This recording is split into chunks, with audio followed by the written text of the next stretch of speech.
Welcome to The Explainer. Today we're going to dive into a really fascinating framework called the Masculine Blueprint from the work of Alina Chamberlain. It's laid out as a guide for women who are trying to understand what makes a man truly decide to commit, for the long haul. So the whole thing really is built around answering this one question. It promises to give you a kind of roadmap for how that deep, lasting connection is formed, but by looking at it all from a man's point of view. So, what is this masculine blueprint exactly? Well, it's described as a guide to help you shift from kind of just reacting to things in your love life to having this intentional mastery. The whole goal is to move past that feeling of uncertainty and become a partner who is absolutely essential. Let's see how it says you can do that.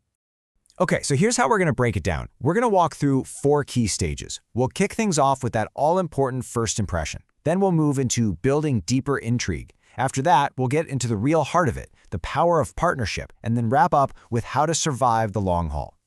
All right, let's jump right into stage 1, the first impression. The source has a pretty dramatic name for this. It's called the yes/no visual trigger. And according to this framework, the whole journey starts not with what you say, but with this silent, almost primal visual check. So get this, the argument here is that before a single word is even spoken, his brain is processing visual signals to answer one very simple question: do I want her? Now this isn't framed as just being about your looks for their own sake. It's presented more as this instinctive evaluation of health, of vitality, and potential compatibility. And that split-second decision, it's absolutely critical. A yes immediately gets his attention and makes him want to invest his time and his energy.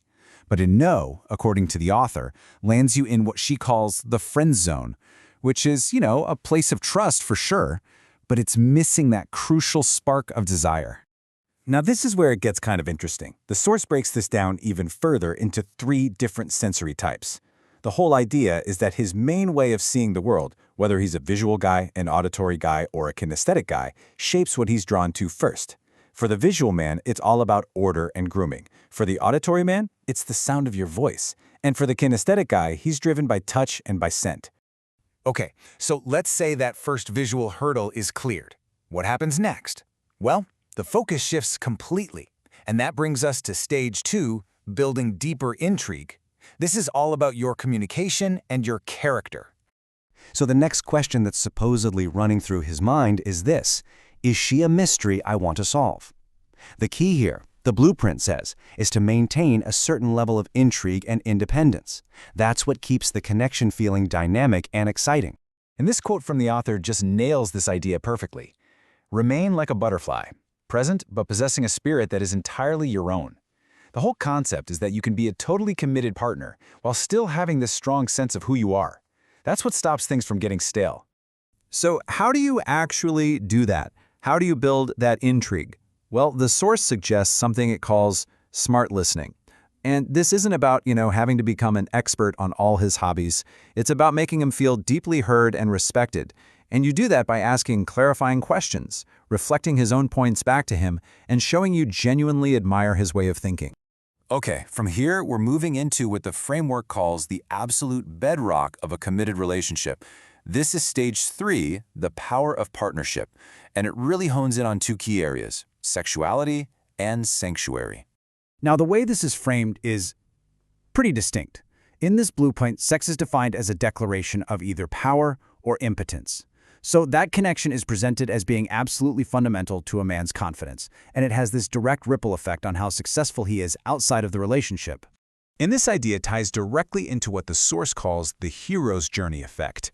It claims that when a man feels he can sexually satisfy his partner, his self-esteem just soars. He feels like a winner, and that confidence, in turn, fuels his ambition and his drive in his career. A great sex life is basically presented as the engine for his success out in the world. But it's not just about the physical stuff, right? The emotional environment is just as crucial, if not more so. The blueprint argues that a man only truly feels a woman is his when their home becomes his place of power. And what's that? It's a sanctuary. It's a place where he feels totally safe, totally respected, and accepted. It's where he can recharge before he has to go face the world again. All right, and for our final stage, the blueprint gets real about the inevitable storms that every single relationship faces. This is stage 4, surviving the long haul. And it's all about how you navigate pressure and crisis together. And this is a big one. The author gives a pretty stark warning here about what she calls the maternal trap. She makes this really sharp distinction. The lover holds on to her sexual identity, and she inspires desire. But the mother, on the other hand, puts that fire out by shifting into a caregiver and basically treating him like a child. The source is crystal clear on this. That dynamic kills desire. And that brings us to what the framework considers maybe the ultimate test of all, the crisis test. The argument here is that a man really evaluates his partner's true character most clearly when things go wrong. How you handle hardship together. Well, that's presented as the final, most revealing test of your bond. So, in those tough moments, what does a reliable partner actually look like? Well, according to this, it's someone who looks for a wise compromise. Someone who can argue gracefully and then make up quickly. And this is crucial. It's someone who never, ever uses intimacy as a weapon during a fight. The author uses this great metaphor to sum up the ideal role during a conflict. In a crisis, the woman is the neck that wisely turns the head toward harmony. The whole idea being presented is one of gentle guidance, not control. It's about steering the partnership back to a place of stability. So, when you put it all together, what's the end game? The whole point of this blueprint, from start to finish, is to help you become that indispensable partner. Every single stage we've talked about is designed to build this incredibly deep, resilient, and essential bond. Which really leaves us with one final thought to chew on as we wrap this up. After hearing all this, what do you think? Is this a blueprint for genuine, authentic connection, or is it more of a strategy for a game? Thank you for joining this explainer.